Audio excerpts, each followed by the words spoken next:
If you wait until everyone else is doing it, it's too late.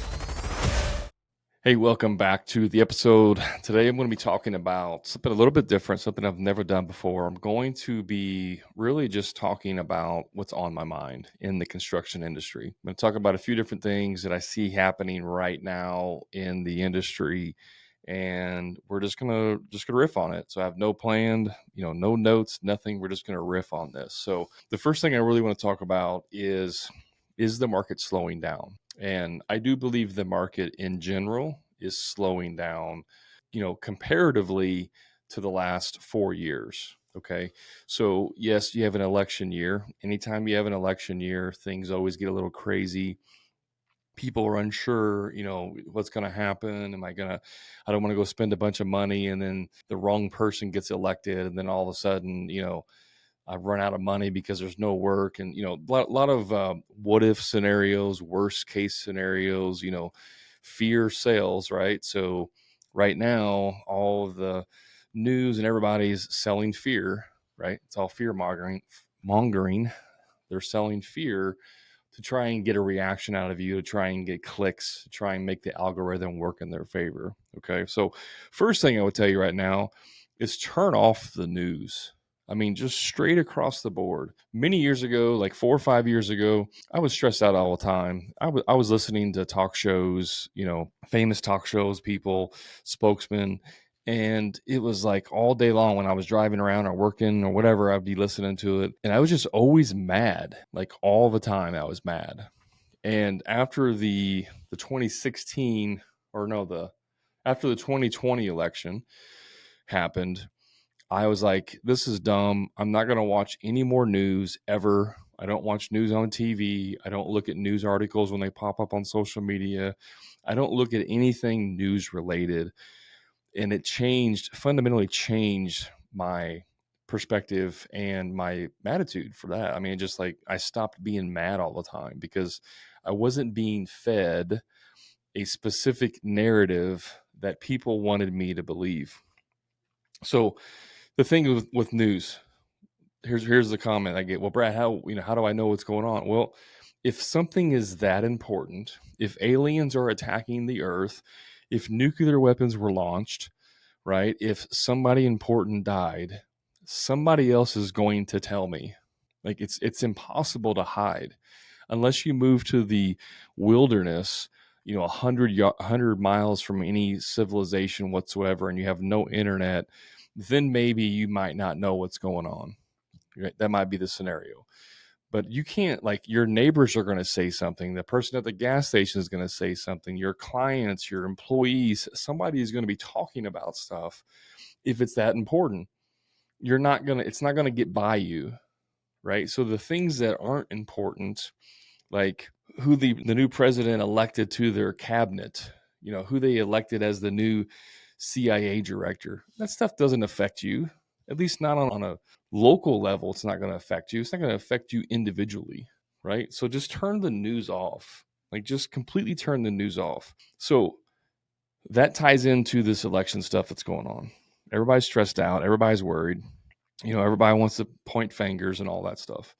Is it slowing down a little bit? Yes, it is slowing down a little bit. And last year, like a year ago, I was telling people, hey, you need to start putting a little bit of money back, because they thought this year was really going to be a significant recession. Some people say we're in a recession. I don't think that we're in a recession by definition. I don't think we are. There's always levels. Like, if the GDP doesn't go up, does that mean you're in a recession? I mean, I don't know. Like, if it's only down a half a point, does that mean you're doing bad? You know what I mean? Like, I'm not an economist, but like, people like to throw words around like that to try, again, fear mongering, to try and push an agenda.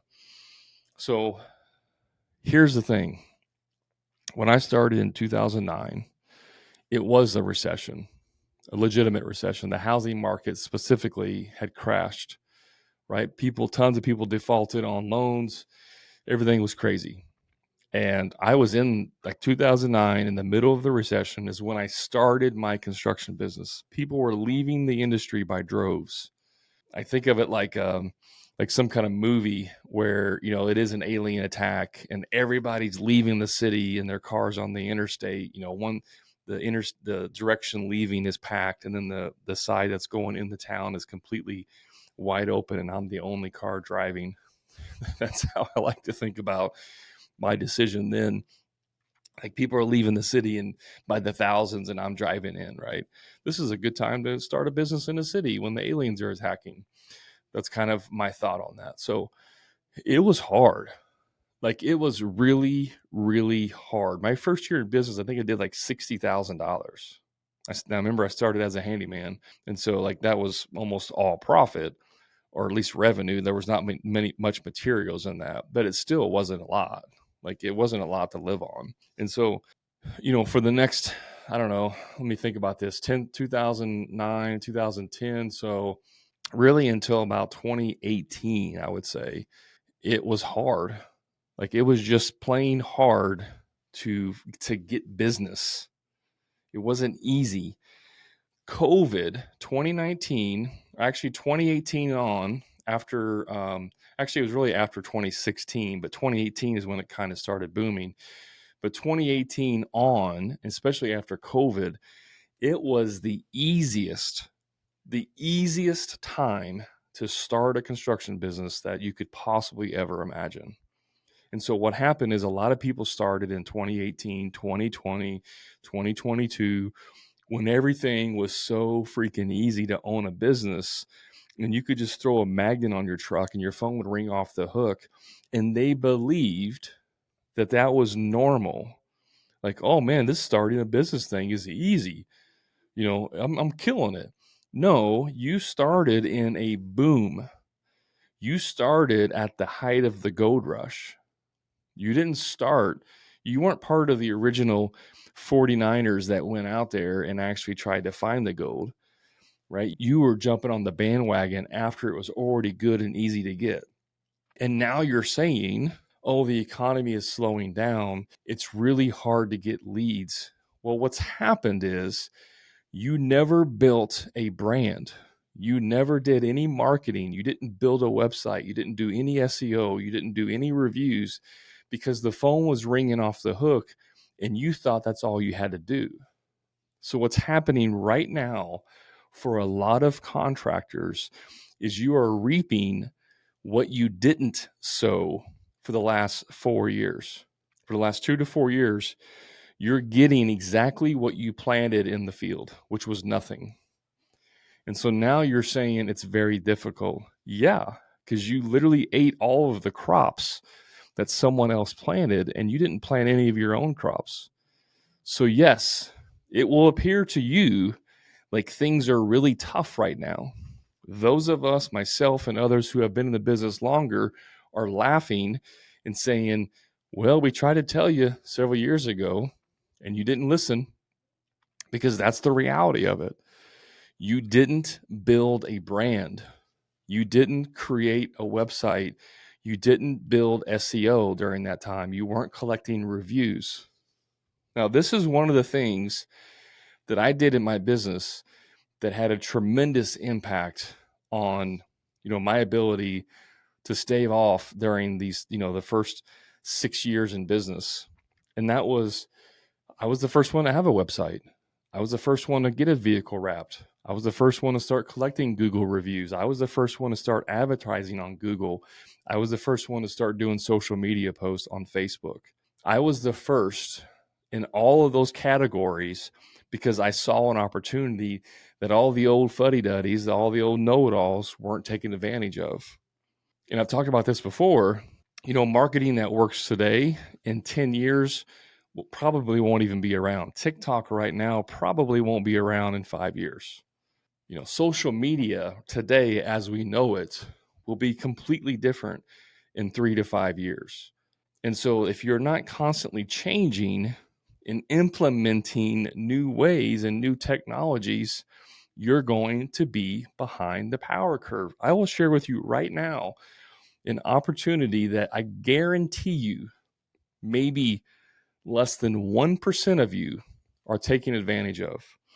And that is your I forget what's called. I forget the actual terminology, but your Google and your Alexis voice activated type of devices, you can get on there as a listing, a voice activated listing, to where someone could just say, hey Google, I need an electrician for my house, and it's going to pop up and say, okay, would you like me to call so and so electric, right? Or here's the options available. Or you can just simply say, hey Google, have my electrician come by and fix the light, and it's just going to automatically schedule that person because you're the contact in there. It's the same with Google reviews. I started collecting Google reviews. Nobody else was. None of my competition was. I got to over 120, 130 something reviews, and my closest competitor had 17. You see the difference? If someone goes to Google and they search for my service is my hometown, and they see me and all the competition, I had 120 plus, Google reviews, 4.9 star rating. My closest competition has 17. Who do you think they're going to click on first? It's me every time. I beat you.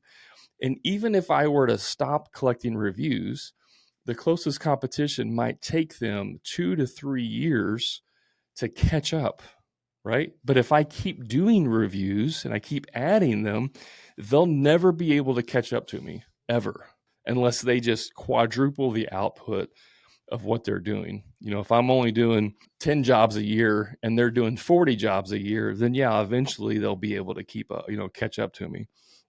But this is how you separate yourself, guys. You look for new and emerging technology. You want to know what's going to happen probably within the next 5 years?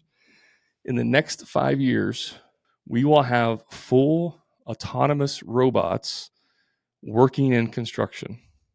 I guarantee you, if the aliens haven't attacked yet, if we're still on Earth, or if there hasn't been a nuclear war, within the next 5 years, we will have full autonomous robots building, specifically in new construction, not remodel type stuff, but in new home construction, new building construction. I guarantee you we will have robots. Guarantee it. So who's going to go out there and start looking into and investing into new technology? Who's going to understand that your typical laborer is going to change from a skilled laborer to a robotics engineer? You're not going to have people who are out there swinging the hammer. You're going to have robots doing that, but you're going to have people on your team that can program them, that can troubleshoot them, that can work on them, almost like a mechanic, if you will. That's where that will change. And if you're like, oh, I don't believe you, Brad. There's no way robots are going to come take over.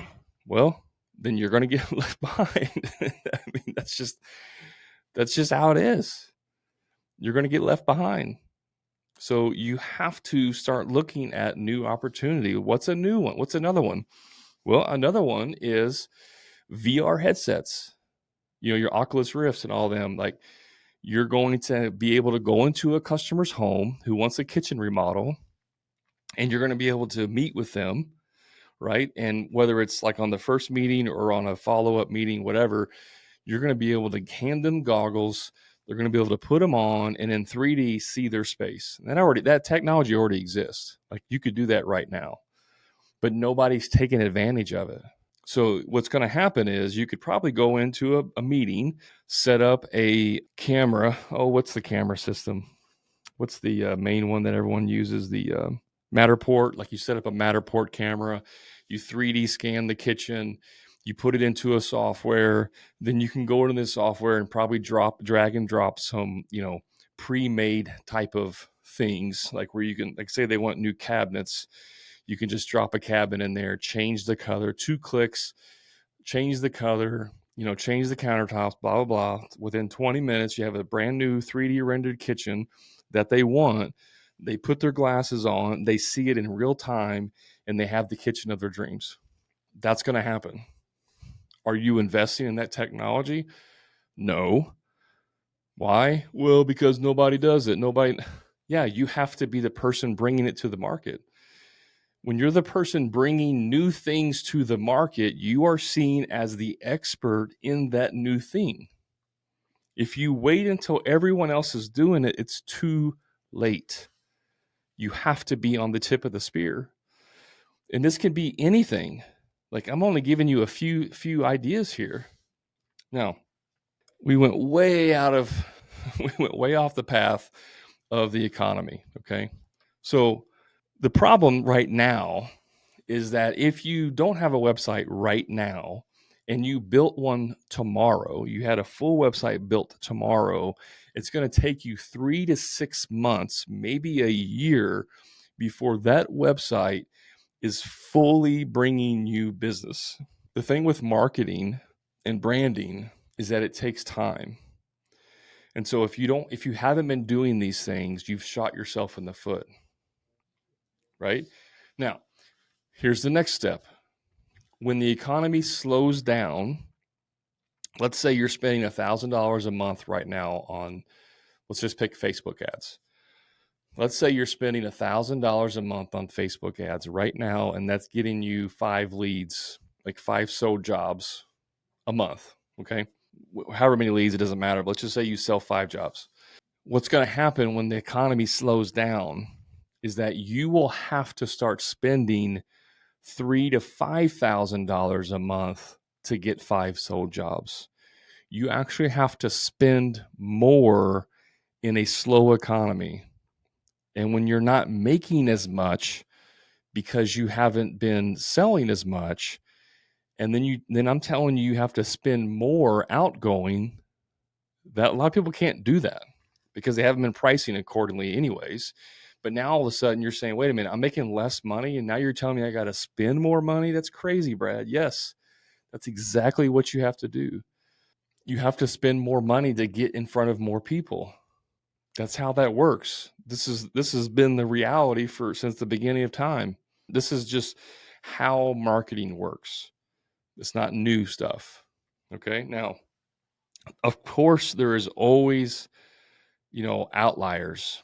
If you're in a very niche market, you're the only person in your town that does this thing, you're probably going to be just fine, right? Unless it's a luxury item. One of my friends sells hot tubs. He sells hot tubs and above ground pools, and that's a luxury item, right? If people are struggling financially, they're not going to go buy a hot tub. So his market has lots of ups and downs based on the market, because when things get tight, people don't waste money or spend money on luxury things. They only spend money on the things they need to spend money on. During COVID, he was blowing up. He was like doubling his revenue during COVID. He couldn't even keep up. It was crazy. It was gangbusters, right? But he has a lot more ups and downs that's directly related to the market and what's happening, being in the luxury market. Hey, just a quick time out from the show. If you're a frustrated contractor who's dealing with low profit margins, stuck working on the tools every day, or doing free estimates for people who are never going to hire you in the first place, I invite you to my private contractor community, the Profit Club, where contractors just like you are adding 2 to 3 times more profit each year without producing any more jobs, and finally getting completely off the tools to never do another free estimate again. So if you're ready to increase your profits, stop doing free estimates, and get off the tools, then all you have to do is click the link in the show notes to learn more about the Profit Club and see how I can easily 2 to 3 times the cash in your pocket, give you a proven sales process that will convert more jobs with ease and get you off the tools once and for all. And the best part is you can do all of this without having to produce more jobs than you currently are. Click the link to learn more. Now let's get back to the show. Now, home services is not a luxury market. I mean, obviously there's elements to it. Like, you could say, well, I'm a pool builder. Well, yeah, that's a luxury item. But if you're doing remodeling, or if you're a home builder or a landscaper or electrician or plumber, like, those aren't really luxury things typically. So you're going to have a little bit more stable business throughout the year. Those are just some of the things on the market. Like, listen to the news. You would think we're all on a trajectory of dying. Like, I watched a video yesterday, and I mean, I scroll sometimes on TikTok and stuff, so things come across my feed. But I was watching one that was like, guy was saying that I don't know if it was the Hubble telescope. I don't think it was the Hubble telescope. I think it was a different telescope that picked up a large item that has changed course and is now heading towards Earth. And they potentially believe that it's some type of alien craft. No, I'm just repeating what this video is about. I'm not saying I believe any of it, but I did watch a video. I watched the video. I looked at a couple of his other videos because some of that stuff's just interesting. Like I don't believe it, but it's just interesting. But like, is that true? I have no idea. It's probably not true. I don't know. Maybe it is. Maybe next year the aliens are going to attack. We're all going to die. Who knows?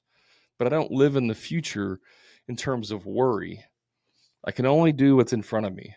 I can only pay attention to what's in front of me right now. That's some of the stuff on the economy.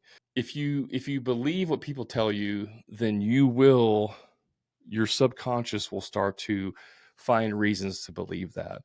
One of the things that I get all the time on my TikTok videos that I record is when I talk about raising your prices, charging more, people always want to argue with me. They want to say, yeah, that's not true. It won't work in my town, doesn't work in my city, doesn't work in my trade. The market, the demographic sets that, the market determines that, blah, blah, blah, blah, blah, all these excuses. And I've said this before, like, yes, there's always a tiny bit of truth. Does the markets, affect your pricing? Sure, it does, at a very minuscule amount. But what a lot of contractors do, and this is transitioning to the second thing I want to talk about, is really just the belief system, the scarcity mindset that so many contractors and people in general, not just contractors, but contractors are plagued with this. They're probably the worst of any type of business on earth. Contractors are absolutely plagued like a cancer of scarcity mindset. They believe that all of this is true. And what I truly believe is that this is an ego response, meaning that most blue collar people are very prideful. They're very egotistical. They have a lot of ego, especially ones that are actually good with their craft. The ones that actually have a decent business or a good business, they tend to be more prideful and more, egocentric, right? These are the guys that are like, it doesn't take long to go on to social media and look for the guys that are bragging about what they do. Now, I'm not talking about like sarcasm type stuff. I mean, people that literally believe they're the best, that they're good at what they do, right? And what's crazy about this is the people that tend to have less success financially usually have the highest egos because since they're not doing well financially, they have to find a reason to justify to themselves why they're still valid as a person, why they're still valuable as a person. And they do that by hanging their hat on their skills or their craft. This is where you see every single day in videos when someone posts a video on social and they say, here's how build steps for your deck. You'll get 15, 20, 300 comments of people saying, that's not how you do it. That's stupid. My way's better. You should have done this. You should have done that. You should have used these screws. And if you just read through all the comments, every one of them contradict each other. This guy is an expert deck builder for 20 years. He's built 5,000 decks, and he would never, ever, ever use screws. You should always use nails. And then right below that comment is a guy who's been building decks for 20 years. He's built 5,000 decks. He's an expert deck builder, and he started using screws 10 years ago, and he'll never go back. And if anyone uses nails, they're stupid. I'm not making this stuff up. You guys know exactly what I'm talking about. You will have two comments right after each other that completely contradict each other. Well, who's right? Somebody has to be right, or maybe they're both right. They're both right given their circumstances. But the ego is where this comes from.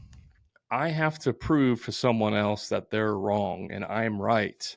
Maybe the guy who's making this video, and maybe he's not doing it, 100% correct. Maybe there's legitimacy in the comments of how he's doing something wrong. But if this guy who's making this video has a successful business financially, meaning he's doing very well financially, the people in the comments have to tear him down because he's financially doing better than themselves. And so they have to go to, I can't win with the pocketbook. So now let me win with the skill. Let me tell you why I'm so much better than you. That's the ego. That's the pride. That's the destruction of successful contracting businesses. If you have a problem with somebody telling you that you did something wrong, then you have the problem. If you have a problem with someone telling you did something wrong, then you have the problem. I don't mean the problem that you did wrong. I mean the problem that you can't take criticism because your ego is so big, then you get upset. People who have almost zero ego or pride do not get offended, they don't get upset, and they don't react emotionally to anybody who's criticizing them or cutting them, even if they're trying to be hurtful. Even if the person is hurtful to them on purpose, they don't get upset. They don't get offended because they don't have any ego or pride. How can you hurt someone's feelings if they don't put the value in their ego and their pride? If I did maybe you guys tell me this podcast sucked.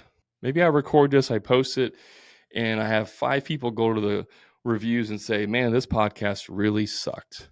This was the worst podcast. This guy is terrible. He doesn't know anything about what he's talking about. He just mumbles on, blah, blah, blah, blah, blah. Get to the point, which those are some of the comments I've heard before. The funniest ones when they're like, get to the point, get to the point. Anyways, if I had 5 people go and review this and say this podcast sucked, I wouldn't get upset. I wouldn't clap back at him and say, well, what do you know? Where's your podcast at? I'd be like, oh, what part of it? Please tell me. I would reach out to them if I could and say, hey, I saw you said the podcast sucked. Would you please share with me why? What can I do better? How can I change it? See, that's feedback. My ego is not hurt by that. My pride does not take a chink in the armor because of that. Now, I'm not saying it's fun. I'm not saying I enjoy people saying that I suck. Okay. Of course not. But I don't take that personally. I don't let my ego and my pride take over and get all offended and then get pissed off and yell at my wife and, let it ruin the rest of my day, so on and so on. I just say, this is an opportunity for feedback. Please do tell. What can I do better? And if they say, I don't know, you just suck, then I can dismiss that because he's not giving me real feedback.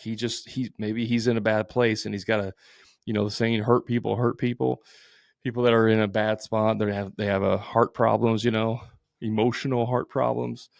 They have to take it out on other people. Or if I say, well, what's wrong with it? And they go, well, it's just, you didn't really give any value. You just talked and you mumbled on and blah, blah, blah. And I don't really care about your personal opinions. I like to hear more factual. And I'm like, cool. What would be the best, what would you like to hear on the podcast? Well, I'd really like to hear this. I'd really like to hear you interview other contractors and see what they did in their business. Okay, that's a great idea. I appreciate the feedback. See, when people are saying bad things about you or they're criticizing you, those are feedback loops. Yes, you have to take it and look at the source.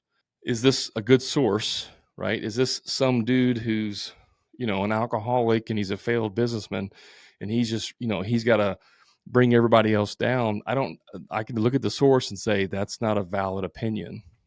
If this is someone in my industry who I respect, who is also doing what I'm doing, and they're saying, hey, this really isn't very good, I'm all ears. Please give me more information.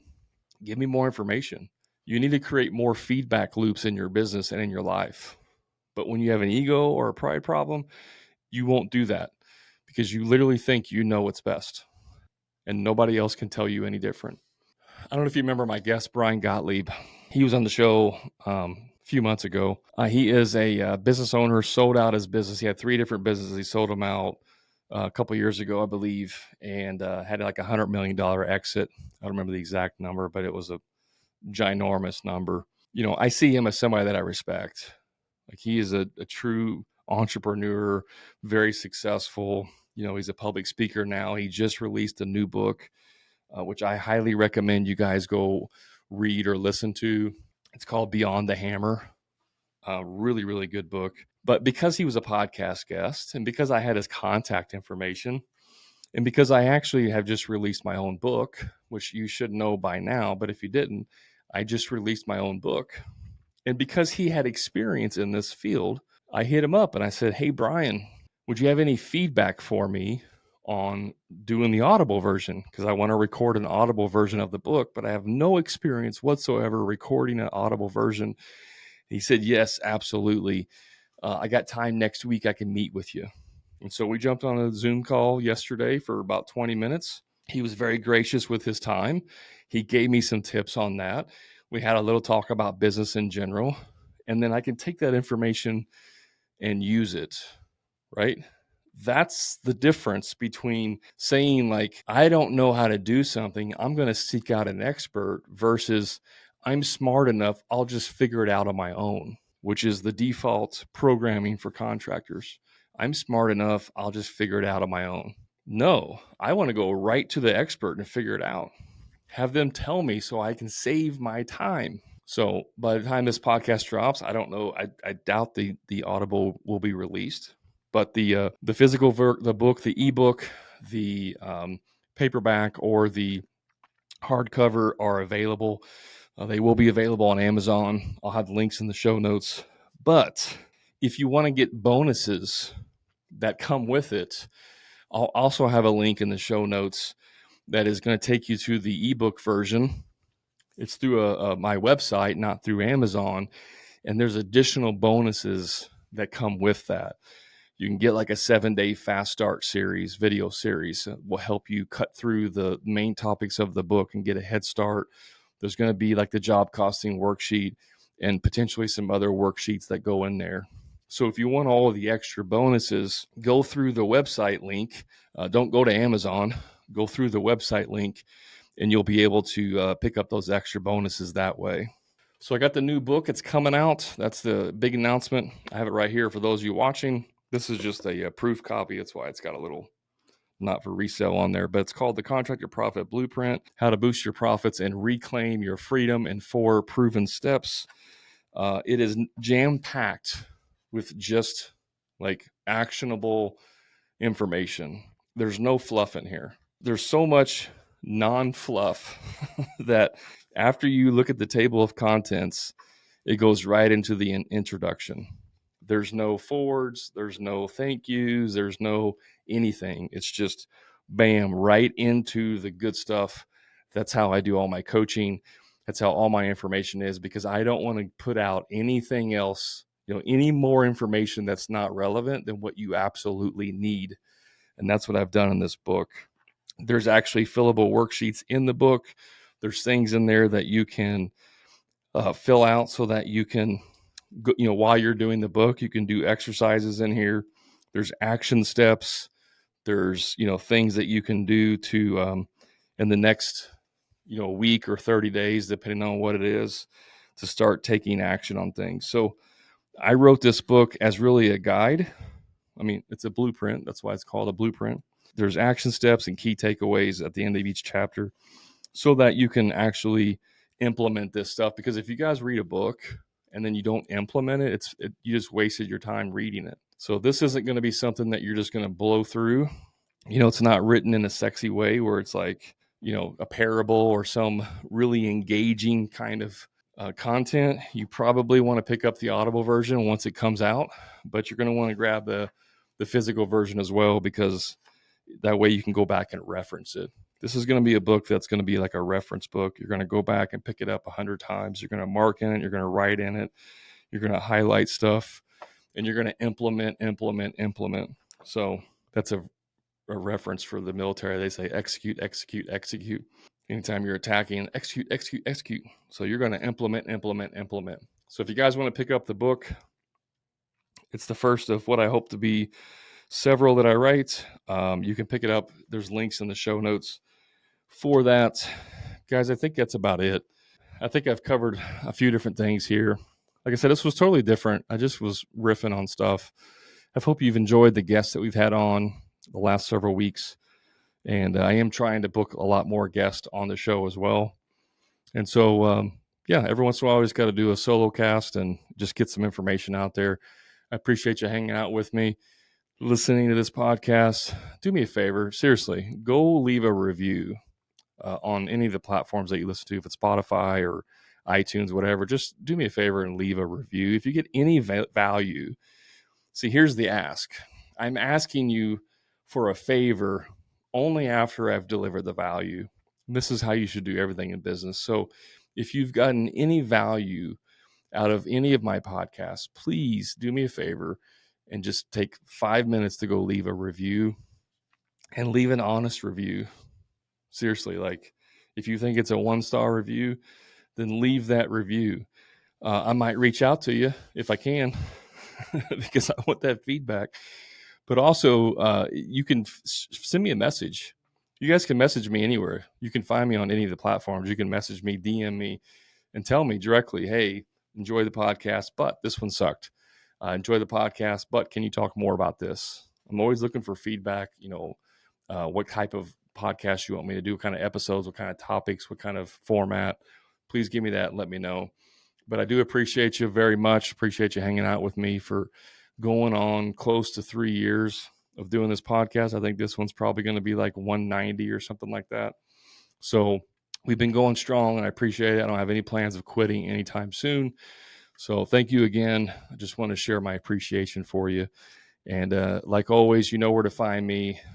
Hammer and Grind Podcast on any of the social medias, or go to the show notes and look for the links there to learn more. Guys, thank you so much. And until next time, remember, profit is not a dirty word.